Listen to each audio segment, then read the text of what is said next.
կազինո Swift Roulette Ձերքի մի քանի անշտապ շարժում և դու մոտ կլինես խենթ արագության Swift-իր հիմա ու խաղադրույք կատարելուն այլևս մի սպասիր Vivaro խաղացեք հաճույքի համար Բարև ձեզ Թիվ 1 ստուդիայում քաղաքական օրակարգային կարևորագույն հարցերի շուրջ այսօր զրուցելու ենք ազգային ժողովի իմ քայլը խմբակցության падգամավոր Լուսինե Բադալյանի հետ Բարև ձեզ Տիկին Բադալյան շնորհակալ եմ մեր հրավերը ընդունելու համար Ես եմ շնորհակալ հրավերի համար Տիկին Բադալյան, ձեր ընդդիմադիրները անընդհատ ակնարկում էին քաղաքական թեժ աշնան մասին, անգամ ուղղակի ակնարկներ անելով խորհրդարանական սպասվող արտահերթ ընտրությունների մասին։ Ինչ մտավախություններ ունեք իշխանության հիմքերը խարխլած որոշ ոլորտային քաղաքականություններում խոցելի հարցերի շուրջ։ Ինչ վերաբերում է թեժ աշնանը, ապա կարծում եմ սա առաջին թեժ աշունը չի, որով սպառնում են մեզ, այսինքն ընթացքում եղել են թեժ աշուններ, թեժ գարուններ, թեժ ամառներ եւ թեժ ձմեռներ, հա, ամեն անգամ ցանկացած այսպես եղանակ սկսելուց առաջ խոստանում եմ, որ թեժ է լինելու ու կարծում եմ, որ արդեն այդքան էլ լուրջ չի դրան անդրադառնալը, իսկ ընդհանուր առմամբ իհարկե թեժ հարցերը շատ են եւ շատ հարցեր կան, որոնք լուծման կարիք ունեն եւ ես համարում եմ, որ այս աշունը շատ թեժ է իրականում, բայց ոչ թե ընդդիմադիրների սպառնալիքներով, որ արտախորհրդարանական ընտրություններ կլինեն եւ այլն հեղաշրջում կլինի կամ եւս մեկ հեղափոխություն, եւս մեկ ցնցում կտանի ժողովրդը դրա մասին չեմ խոսում, բայց ընդհանուր առմամբ օրակարգային հարցերը այնքան թեժ են այս աշնան ընթացքում, սահմանադրական դատարանի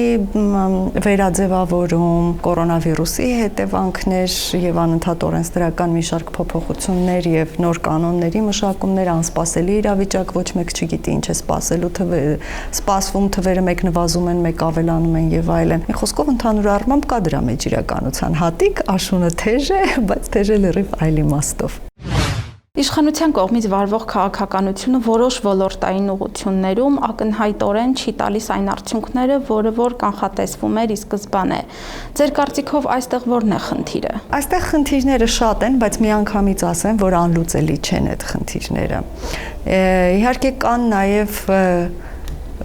կադրային խնդիր կա, կադրային քաղաքականության խնդիր կա, որը ոչ մեկի համար գաղտնիք չի, հանգիստ կարող եմ ասել, դրա համար ժամանակ առ ժամանակ փոփոխություններ են տեղի ունենում, բոլոր նրանք ովքեր որ ոչ թե չեն արդարացնում իրենց, կարող են լինել շատ լավ մասնագետներ, բայց ընդհանուր ուղենիշերը, որոնք սահմանվել են, այդտեղ իրենք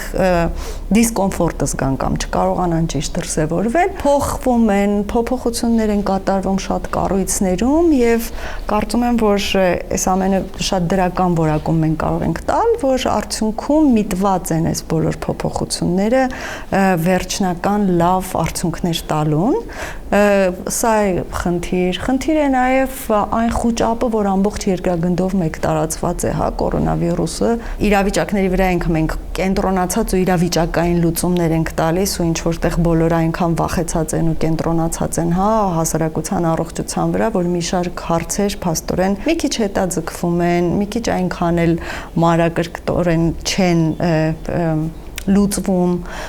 եւ այսպես խնդիրները շատ են։ Կադրային քաղաքականության մասին խոսեցինք եւ թեև նշում եք, որ այդ փոփոխությունները ինչ որ առումով արվում են, բայց կարող ենք փաստել, որ դրանք ակնհայտորեն շատ դանդաղ են արվում կամ գոնե ոլորտների անմիջական ղեկավարների մակարդակով դա չի դիտվում։ Ձեր կարծիքով կա կադրային քաղաքականության մեջ որևէ կաշկանդվածություն, որպեսզի մեկընդմիշտ լուծվի այն կադրերի խնդիրները, որոնց ղեկավարած ոլորտները ակնհայտորեն դժգոհություններ են առաջացնում։ Եթե մենք կոնկրետ նշենք, թե որ ոլորտների մասին է խոսքը, այս դեպքում հնարավոր է, որ ես կարողանամ ինչ-որ առումով հարցին պատասխանել, ընդհանուր առմամբ կդժվարանամ, որովհետև կադրային քաղաքականություն վարողը ես չեմ եւ ոլորտային պատասխանատուները, անմիջական պատասխանատուները, հա, եթե մենք խոսում ենք նախարարների մասին օրինակ, հա, փորձենք բարձ խոսել, այս դեպքում, գիտեք, հիմնականում հնգամյա ժամկետով է կառավարությունը ձևավորվում, չէ՞, ազգային ժողովը ընտրվում է, ազգային ժողովը ընտրում է վարչապետին, վարչապետը ձևավորում է իր կառավարությունը եւ ենթադրվում է, որ դա հնգամյա ժամկետով պիտի լինի։ Եվ նախապես լինում են ծրագրեր, կառավարությունը ունենում է իր ծրագրերը եւ ունի որոշակի ժամկետներ, որի վերջում ավարտին արդեն պիտի իր արդյունքները ցույց տա։ Հիմա եթե մենք այս տեսանկյունից ենք նայում, հնարավոր է որ սկզբում ինչ որ հապաղել, սխալվել, հետո սխալները շտկել, բայց շատ վերջնարդյունքն է կարևոր։ Այ եթե վերջնական արդյունքը չբավարարի եւ խոստումները իրականացրած չլինեն, այդ դեպքում դա լուրջ խնդիր է։ Եվ այդ խնդիրն էլ լուծվում է նոր ընտրություններով, որի ժամանակ վստահություն չի ունենում այդ քաղաքական թիմը, որի ընտրած կադրերը եւ որի ընտրած նախարարները իրենց տրված ժամանակահատվածում իրենց խոստումները չեն կատարել։ Հիմա այս իմաստով եթե մենք նայենք, ապա շատ դժվար է 2 տարվա կտրվածքով ասել կատարվել են խոստումները թե ոչ, հարցեր լուծվել են թե ոչ։ Գոնե քաղաքականության ճանապարհին արդեն ակնհայտ է, թե ոլորտը հաջողում է, թե ոչ, հաջողության ճանապարհով է ընթանում, թե ոչ։ Եվ եթե կա ակնհայտ հասարակական դժգոհություն մի քանի տարբեր սեգմենտների կողմից, այստեղ գոնե նախնական գնահատական հնարավոր է տալ։ Եթե ձեր ասած, նայեք, նախնական գնահատական տալ նշանակում է արդյոք նախնական գնահատականը վերջնական որոշում ընդունել, թե ոչ։ Այս այլ է հարց։ Այսինքն նախնական գնահատական տրված է, թե տրված չէ, դա որևիցե մեկը չի կարող իմանալ։ Զգուշացումներ, նախազգուշացումներ կամ դիտողություններ, նախատինք, ինչպես ուզում եք ձևակերպեք, տրված է, ոչ մեկ չի կարող դրա մասին իմանալ։ Այսինքն, ելի ինչ որ մի փուլից մենք պիտի նայենք գործողության ուղղությունը, գործողությունների փոխվում է ընթացքում, թե չի փոխվում։ Եթե համառորեն նախնական տրված գնահատականի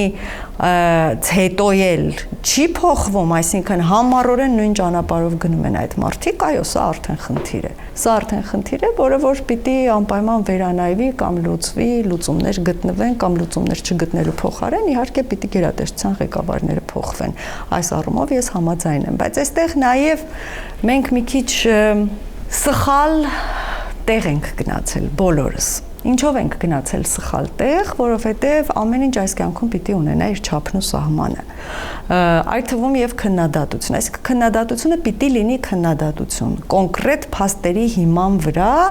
ապացուցողական, այսպես քննադատություն պիտի լինի, որը որ չի կարող տեղ չհասնել երբեք։ Բայց քանի որ ի սկզբանե սկսվեց մի շատ վատ ժամանակաշրջան, որը որ նորմալ է եւ հետեւում է հիմնականում բոլոր հեղափոխություններին, հատկապես եթե հեղափոխության արդյունքում շատ կտրուկ գործողություններ չեն եղել։ Եթե հնարավորինս այսպես մենք թավշյա ենք կոչում հեղափոխությունը, թավշյա հեղափոխությունների, փափուկ հեղափոխություններին միշտ հետևում է այդ քաոսը։ Քաոսը, որի ընթացքում այն սեգմենտները, որոնք չեն պատժվել, փորձում են վրեժ խնդիր լինել եւ քանի որ դեռևս չկան փաստեր, որոնց հիման վրա դու կարող ես քննադատություններ անել, բնականաբար պիտի հորինվեն եւ հատկապես անձնական կամ անցյալին հղումներ կատարելով եւ այսպիսի ինչ որ կամ հորինված շատ այսպես բաներ, հատկապես ազգային արժանապատվությանը դիպչող, այնպիսի բաներ հորինվեն կոնկրետ ֆիգուրների, կերպարների նկատմամբ եւ փորձեն հիասթափություններ առաջացնել, ինչի արդյունքում, որ ընդհանուր թիմի նկատմամբ կառաջանա հիասթափություն։ Ում հեշտ է թիրախավորել, պետք է թիրախավորել։ Սրանք տեխնոլոգիաներ են, որոնց մասին բոլոր մտածող մարդիկ շատ լավ գիտեն։ Հիմա, քանի որ մենք սկսեցինք հենց այդ կետից, դրանից հետո մենք եկել ենք հասել ենք այնտեղ, որտեղ կա բուն քննադատման առիթներ, բայց արդեն որևիցե մեկը ռիսկ չի անի իրարից զանազանել, այսինքն այն մարդը, որը որ ծաղրում էր կոնկրետ մի ֆիգուրի, ինչ որ մի բանի համար, որը որ անհիմն է եւ այսօր հանկարծ լուրջ քննադատություն է անում։ Դուք այդ մարդուն կլսեք այլևս, իհարկե չեք լսի։ Ու մենք եկել ենք հասել ենք մի շրջան, որտեղ որ իրար խառնվել է ճիշտ քննադատությունն ու զրպարտությունը, վիրավորանքը,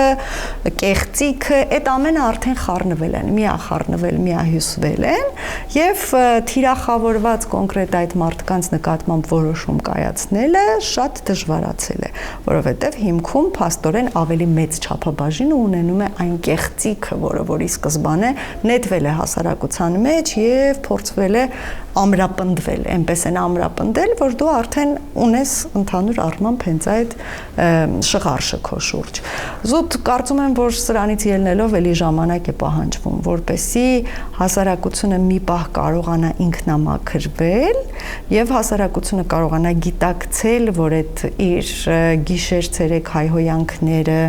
այդ կուտակված մաղձը, որը դուրս է թողնում, այն ամենը ինչի մասին նա խոսում է չիմանալով, չհասկանալով, չտրամաբանելով, ուղղակի իրեն այդպես է հարմար եղել դրան հավատալը եւ այլն, շատ վտանգավոր հետևանքներ է ունենում։ Վտանգավոր, որովհետեւ երբ որ արդեն գալիս է ժամանակը ճիշտ քննադատելու եւ շատ կոնկրետ խնդիրների վրա ուշադրությունը կենտրոնացնելու, դա արդեն դառնում է շատ դժվար։ Արդեն որևէ մեկը դրան էլ ուշադրություն չի դարձնում։ Ես հուսով եմ, որ սա բնականon գործընթաց է եւ մի որոշ ժամանակ հետո արդեն ամեն ինչ կընկնի իր տեղը եւ արդեն կերևան լուրջ խնդիրներ։ Ուղղակի շատ կուզենայի, որ հնարավորինս արագ մենք անցնեինք այս process-ը, որպեսզի սխալները, որոնք հնարավոր է, որ գործվեն այս ընթացքում, անդառնալի չլինեին։ Արդյոք ստեղծված իրավիճակը շահեկան չէ նաև կառավարության համար, այսինքն գործել սխալներ եւ դրանք սքողել ինչ որ ոչ հիմնավորված եւ ձեր նկարագրած մաղձի տակ։ Իհարկե, մենք միշտ ասել ենք եւ իմ գործընկերներն էլ, քաղաքական մեր թիմի ներկայացուցիչներն էլ բազմիցս ասել են, որ իրականում քաղաքական թիմի համար մեծ երջանկություն է նման ընդդիմություն ունենալը։ Խոսքը միայն մեր խորհրդարանական ընդդիմության մասին չէ, այլ նաեւ իրենց ընդդիմություն հռչակած արտախորհրդարանական ուժերի մասին ոչ բոլորի, բայց մեծ ստվար հատվածի մասին է։ Մեծ երջանկություն է այո այդպիսի ընդդիմություն ունենալը, որը որ այնքան է կենտրոնանում շատ այսպես անիմաստ խնդիրների վրա, որ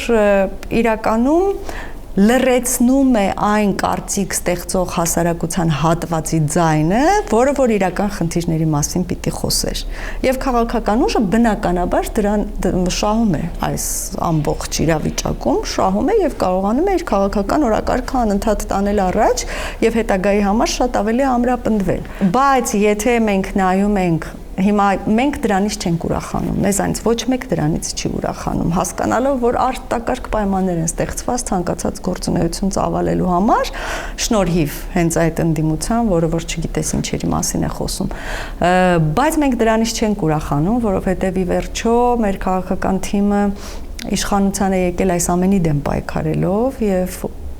արտակարգ այսպես տեսլական է ունեցել եւ երազանքներ ու ցանկություններ ու կարծել է, որ այդ բոլոր երազանքներ իրականացնելու համար բոլոր պայմանները կան, ու հիմա ստացվում է, որ դու լրիվ ուրիշ բաների համար պիտի պայքարես, լրիվ ուրիշ խաղի կանոններով պիտի շարժվես առաջ եւ դա որքան էլ մեծ ձեռնտու լինի, դա չի ուրախացնում։ Եվ մենք անընդհատ փորձում ենք այսպիսի խոսքերով թեկուզ ուշքի բերել, թե հասարակությանը սթափեցնել, թե ընդդիմությանը սթափեցնել, նույնիսկ ուղիղ տեքստով հաճախ ասում ենք մենք ունենք կոնկրետ խնդիրներ եւ սխալներ, խնդրում ենք կենտրոնացեք այդ խնդիրների եւ սխալների վրա, այլ ոչ թե ստեղծեք ինչ որ մտածածին խնդիրներ, մտածածին խնդիրներ եւ այդ անտեսանելի ինչ որ խնդիրների հետ սկսեք պայքարել։ Նույնիսկ ստիպված ենք լինում այդպես թափեցնել եւ կենտրոնացնել մարդկանց ուշադրությունը բուն խնդիրների վրա կամ սխալների վրա, որ մենք ենք գործում։ Այսպիսի տարօրինակ իրավիճակ է ստեղծվել։ Երևի թե հենց այստեղից էլ գալիս է այն մոտեցումը, որ դուք առճակատման եք հաճախ բախվում ձեր թիմակիցների կողմից։ Ինչպես միջև падգամավորական մանդատ ստանալ, այնպես էլ դրանից հետո երբեք չեք խուսափել կոշտ գնահատականներից, բայց այժմ կարծես թե այդ առճակատումը ինչ որ իրավիճակ է փոխում։ Կա որևէ հիասթափվածություն կամ թյուրըմբռնում թիմակիցների կողմից։ Թյուրըմբռնման մասին չեմ կարող խոսել, բայց նայեք, թիմի իրար հետ առաջ շարժվելը նույնն է, ինչպես որ անձնական կյանքում, ընկերական հարաբերություններում, աշխատանքային հարաբերություններում, այսինքն այնպես չի լինում, չէ, որ միշտ նույն տրամադրությունը ունենաս, միշտ նույն տրամադրվածությունը ունենաս եւ միշտ ամեն ինչ ներդաշնակ լինի, այդպես չի լինում։ Նույնիսկ իրար սիրող, հարգող եւ գնահատող մարդկանց շրջանում միևնույն է Գալիս է իրավիճակ, որ վերարժևորում ես շատ բաներ, հայտնվում ես իրավիճակում, որտեղից դուրս գալը, միասին դուրս գալը եւս շատ բաների մասին է խոսում։ Այսինքն, եթե իրար հետ վիճում ես, պիտի բարիշելու ելքն էլ իմանաս։ Եթե այդ ելքը չես կարողանում գտնել, ուրեմն սա խնդիր է։ Հետևաբար մարդիկ իրար հրաժեշտ են տալիս։ Սա միջանձնային հարաբերություններում էլ է այդպես, եւ հետևաբար քաղաքական թիմում էլ բացառություն չի։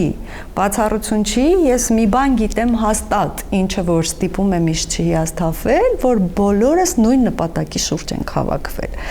Ժամանակ առ ժամանակ մենք այդ նպատակին հասնելու ճանապարհներն ենք տարբեր տեսնում։ Եվ դա էլ է նորմալ, որ մենք տարբեր ենք տեսնում, որովհետև 88 խմբակցության մասին խոսենք, հա, կառավարության մասին չխոսենք, 88 տարբեր մարդիկ ընտրված հասարակության բոլոր շերտերից եւ ինտելեկտուալ առումով, եւ աշխարհայացքի առումով, եւ աշխարհընկալման առումով եւ մասնագիտությունների, այսինքն բոլոր ոլորտներից այնտեղ ընտրված են մարդիկ, բացառություն չկա։ Չկա մի ոլորտ, որը ամբողջությամբ այսպես ուշադրությունից դուրս է թողնված։ Բոլոր տեղերից ընտրվել են մարդիկ, հասարակության բոլոր շերտերից ընտրվել են մարդիկ, բոլոր մարզերից ընտրվել են մարդիկ, որպեսզի բոլոր խնդիրները կարողանանք վերհանել։ Հետևաբար մենք շատ տարբեր ենք, եւ այդ տարբերության արդյունքում չի կարող միանշանակ կամ միևնույն տրամադրությունը լինել։ Միևնույն հարցի շուրջ 88 տարբեր կարծիք է լինում, եւ այդ 88 տարբեր կարծիքները ի վերջո բերվում են եւ ամփոփվում են մեկ վերջնական որոշման մեջ։ Ու այդ առումով չեմ կարող ասել, որ շատ հեշտ է, շատ ներդաշնակ է, ինչպես որ ժամանակ առ ժամանակ մեզ քննադատում են կամ հերթական միֆերից մեկն է, հա, որ կառավարությունը ինչ ասում է ազգային ժողովը սուսուփուսան մեջ, ես բոլոր արդեն ժամանակի ընթացքում տեսել եմ, որ դա այդպես չի, բայց չգիտես ինչու համառորեն շարունակում են այդ մասին խոսել։ Այդ դեպքում կլիներ այդպես։ Եթե այո, միանձնյա որոշումներ լինեին եւ բոլորը դրա հետ համաձայն լինեին։ Բայց քանի որ այդպես չի ու անընդհատ պիտի լինեն բանավեճեր, անընդհատ պիտի լինեն քննարկումներ, ամեն մեկը պիտի փաստարկված իր տեսակետը կարողանա ապացուցել, բնականաբար ընթացքում կլինեն նաև տարբեր տհաճ իրավիճակներ։ Ամեն դեպքում այդ տհաճ իրավիճակները եւս պիտի որ կանխատեսելի եղած լինեին падգամավորական գործնեության ճանապարհ ընտրած մարդկանց համար, եւ քաղաքական թիմը ներսից ճաքեր է տալիս տեսության վերջին վառապացույցը եղավ, ճակերտավոր ապացույցի իհարկե, պարոն Արսեն Ջուլֆալակյանի կողմից մանդատի վայր դնելը, քանի որ դրան նաև հաջորդեց նրա հրապարակավ հայտարարությունը, որ դա ուղիղ անմիջականորեն կապված էր ԿԳՄՍ նախարարի հետ ունեցած տարաձայնությունների հետ։ Եվ ձեր բրիֆինգներից մեկի ժամանակ դուք եւս կարծիք հայտնեցիք, որ եթե ամեն ինչ այսպես շարունակվի, ստիպված կլինեք հետևել պարոն Ջուլֆալակյանի օրինակին։ Նախ ես հուսով եմ, որ ամեն ինչ այդպես չի շարունակվի, բայց բազմիցս վերջին շրջանում երևի ամեն օրը մի քանի անգամ անընդհատ խոսում եմ ես Արսեն Ջուլֆալակյանի թեմայով եւ չեմ հոգնում ու չեմ զլանում այդ մասին ասել։ Մեր հասարակությունը շատ արագ արձագանքելու եւ չփաստարկված արձագանքելու սովորություն ունի ու ես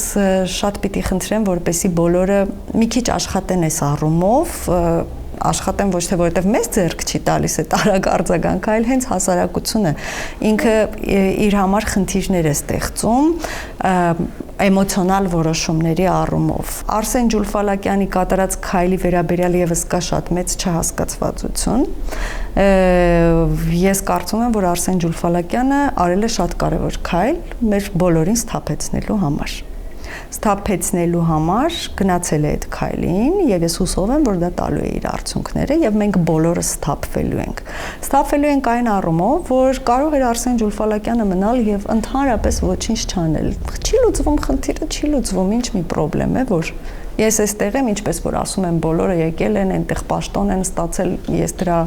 դրական կողմերը այդպես էլ չհասկացա, ճիշտ ասած 2 տարվա ընթացքում առավել քան վստահ եմ, որ հաջորդ 3 տարվա ընթացքում էլ չեմ հասկանալու, թե որն է այդ պաշտոնի առավելությունը, հատկապես երբ ես համեմատականներ եմ անցկացնում իմ նախորդ աշխատանքի հետ, իհարկե ամբողջությամբ տուժում է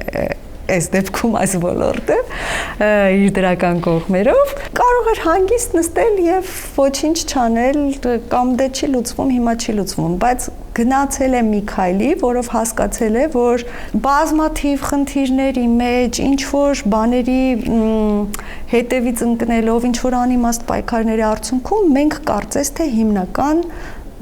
գիծը սկսում ենք բաց թողնել եւ այսպես հասարակության որոշ շերտերի ստեղծած օրակարգների մեջ ենք մտնում եւ սխալ պայքարներ ենք սկսում անել եւ երբ դու այդ մասին անդադ խոսում ես, բարձրաձայնում ես, փորձում ես լուծել, չի ստացվում, դու ստիպված ես բղավել, որպեսզի քո ձայնը լսեն եւ ես կարծում եմ, որ այս քայլը այդ բղավոցի հոմանիշ չասեմ, բղավոցին հավասար մի բան էր, այսինքն երբեմն ինքնազոհաբերվելով ինչ որ բան ճիշտ ճանապարհի վրա դնելը ես կարծում եմ, որ Ջուլ Ֆալակյանի դեպքում սա այսպես էր, ոչ թե ինչ որ խնդիրներից թողնել հեռանալ, փախչել, դավաճանել, չգիտեմ ինչ որակումներ ասես նման քայլերը ստանում են, բայց չէ ինչու ոչ, եթե դու հասկանում ես, որ մի հատ ցնցումը հնարավոր է, որ ամեն ինչ գցի ճիշտ ճանապարհի վրա, ապա ինչու է ցնցումը չառաջացնել։ Կարծում եմ, որ ուղղակի շատ եմ ափսոսում, իսկապես շատ եմ ափսոսում, ոչ մի կերպ չեմ կարողանում Արսեն Ջուլ Ֆալակյանի բացակայության հետ համակերպվել եւ կարծում եմ, որ դա մեր թիմի համար, մեր խմբակցության համար շատ մեծ կորուստ է, բայց Արսեն Ջուլ Ֆալակյանին մեծամեծ հաջողություններ եմ մաղթում եւ ես վստահ եմ, որ ինքը մարդկային այն տեսակն է, որ միևնույն է բոլոր լավ գաղափարների աջակից է լինելու, անկախ նրանից թիմի ներսում կլինի, թե թիմից դուրս կլինի, բայց միևնույն է նա իր սկզբունքներին երբևիցե չի դավաճանի եւ մենք ունենք այդպիսի մարդիկ, որ նույնիսկ ես գիտեմ, եթե թիմից էլ դուրս եկան, դա չի նշանակում, որ իրենք դուրս են եկել թիմքից հարվածելու։ Հնարավոր է, որ իրենք հասկացել են, որ թիմից դուրս ավելի շատ օգուտ կտան հեղափոխության, այսպես հայտարարած արժեքներին, քան թիմի ներսում, երբ որ երբեմն շատ մեծ քանակով մարդկանց մեջ քո ձայնը խլանում է, իսկ հնարավոր է, որ դրսից ավելի շատ կարողանաս օգուտ տալ։ Եթե այս տեսանկյունից մենք փորձենք հարցերին մոտենալ, ապա կարծում եմ, որ ամեն շատ ավելի հարթ կգնա առաջ։ Եթե այս հարցը դիտարկենք պարոն Ջուլ Ֆալակյանի կայացրած որոշումից դուրս, պարզապես դա քննարկենք ձեր հետ մարդ, ով եւս կրում է այն մանդատը, որով իրեն գործուղել է հանրությունը։ Առհասարակ, ինչպես պետք է վարվել այդ մանդատի հետ, ձեր նշած բացառություն բղավոց դեպքերից դուրս։ Արդյոք արդարացի է դա այն հասարակության այն շերտի համար, որ գործուղել է падգամավորին ազգային ժողով։ Գիտեք, շատ հարաբերական է սա, ինչպես եւ ամեն ինչ այս կյանքում հարաբերական է, այսինքն ամեն ինչին կարելի է մոտենալ մի քանի, նույնիսկ ոչ երկու, այլ մի քանի տարբեր տեսանկյուններից կարելի է մոտենալ։ Մանդատը իրենց ենթադրում է մեծ պատասխանատվություն, այո, շատ մեծ պատասխանատվություն, եւ եթե այն մարդիկ, որոնք որ հավատացել են, որ ինձ ձայն տալով իրենք վստահ են, որ այնտեղ իրենց շահերը պաշտպանող է լինելու, այնտեղ խնդիր եղած դեպքում այդ խնդիրը բարձրաձայնող է լինելու, այո, այս դեպքում ես ունեմ խնդիր չբարձրաձայնելու եւ ես փորձում եմ ինչքան հնարավոր է բոլոր այդ խնդիրները վերհանել, պայքարել դրանց համար, ոչ միայն ես, այլ բոլորը։ Սրան գալիս է հակասելու քաղաքագիտությունը ու քաղաքականությունը ընդհանուր առմամբ, այսինքն կան քաղաքական որոշումներ, կա քաղաքական թիմ, որը իրականացնում է քաղաքական որոշումներ եւ երբեմն կարող է քո այդ պատկերացումները դրա հետ չհամապատասխանել, որովհետեւ բարձրաձայնելով մի խնդիր եւ պայքարելով դրա համար դու ուղիղ հարվածում ես քո թիմակցին, որը որ այդ գերատեսչության ղեկավարում է այդ գերատեսչությունը։ Եվ այս դեպքում դու հայտնվում ես շատ ծանր իրավիճակում, այսինքն դու քաղաքական թիմի անդամ ես, թե հասարակության կողմից գործուղված մեկը, ով պիտի հասարակության շահերը պաշտպանի։ Եվ երկու դեպքում էլ ունենում ես խնդիր։ Այսինքն բռնում ես հասարակության կողմը, քեզ մեղադրում են քաղաքական անգրագիտության մեջ, ես իմ հասցեին բազմիցս լսել եմ այդ արտահայտությունը, եթե հանկարծ լինում են մարդիկ, ովքեր բռնում են այս մյուս կողմը, մեղադրվում են մանդատը ճիշտ չօգտագործելու մեջ։ Այսինքն ասել է, թե մենք դեռ չենք կարողացել կայանալ պարլամենտարիզմի այս պայմաններում, հա, մենք դեռ պիտի կայանանք եւ մի օր պիտի հասնենք նրան, որպեսզի հասկանանք, որ ազգային ժողովը այնտեղն է, որտեղ որ պիտի լինեն քաղաքական բանավեճեր, որտեղ որ պիտի շատ տարբեր կարծիքներ բարձրացվեն, որտեղ որ հասարակության բոլոր շերտերը պիտի արտացոլված լինենք։ Մենք այդ ճանապարհին ենք իրականում, բայց քանի որ նոր է այս ամենը, դեռ հասարակությունն էլ պիտի դրան ադապտացվի։ Քանի որ հասարակությունը դեռ ադապտացված չի եւ ցավոք սրտի մենք կրթության առումով աշխարհի առաջատար երկրներից չենք եւ հասարակությունն էլ իր իրավունքներն ու պարտականությունները շատ լավ դեռ չգիտի, նույնիսկ այն ոսկե կանոնին ոչ մի կերպ չի կարողանում մոտենալ, որ քո իրավունքները ավարտվում են այնտեղ, որտեղ սկսվում են իմ իրավունքները, այսինքն դա բացարձակ չի գործում մեր երկրում, հա, միջհասարակական հարաբերությունների մասին եմ խոսում, մենք դեռ չենք կայացել այնքան, որպեսզի կարողանանք չենթարկվել քաղաքական որոշ փոքրիկ միավորների կարծիքներին, հա, ով ավելի խարիզմատիկ է, ինչ որ կարծիք է արտահայտում, ինչ որ մեկի մասին, հասարակությունը անմիջապես այսպես գնում է դրա հետևից։ Հետո մեկ ուրիշը մեկ այլ կարծիք է արտահայտում, հասարակությունը գնում է սրա հետևից, այսինքն ինքնուրույն կողմնորոշվելու եւ դատողություններ անելու եւ սեփական փաստերի վրա հիմնված եզրակացություններ անելու դեռ պատրաստ չենք։ Այ երբ որ հասարակությունը աստիճանաբար կպատրաստվի եւ կգա այդտեղ, կհասկանա, որ քաղաքական թիմում տարաձայնությունները ճաքեր չեն, որոնք տրվում են։ Կհասկանա, որ падգամավորի ընդունած որոշումը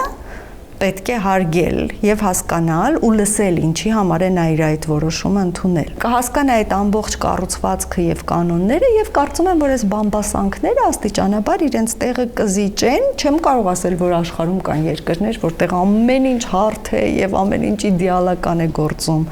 բայց այնտեղ չափանիշները շատ ավելի բարձր են դրված եւ քաղաքական չափանիշներն են բարձր, քաղաքական նպատակներն են բարձր դրված եւ հասարակությունն էլ իր կրթության մակարդակով դրան նպաստում է։ Իսկ մենք այսպես շատ տարբեր բղավոցների մեջ խլացնում ենք մեր հասարակության այն շերտի ձայնը,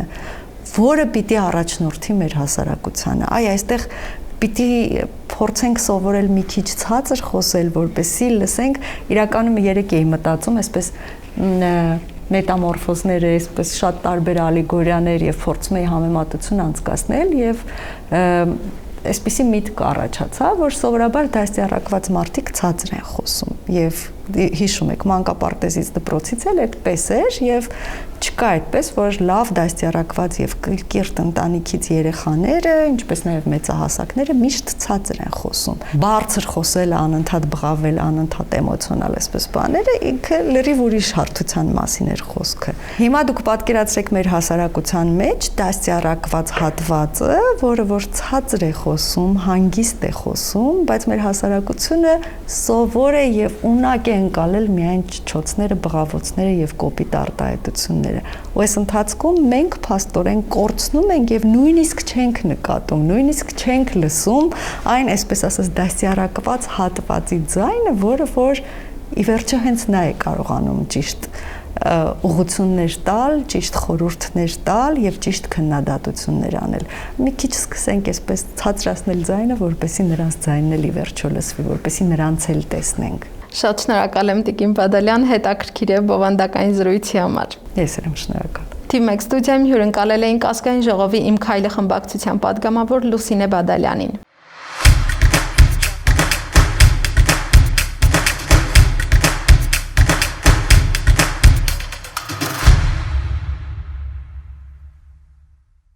Vivaro Express-ի համեցիր, մի տուժիր, մինչև 200% հետ քաշիր, մի քաշվիր, թե 1000 դրամ կամ ավելի 4 խաղի վրա դրեցիր, մեկի պատճառով վրիպեցիր, մինչև 100,000 դրամ free bet-ի տեսքով հետ քաշիր, Vivaro, խաղացեք հաճույքի համար։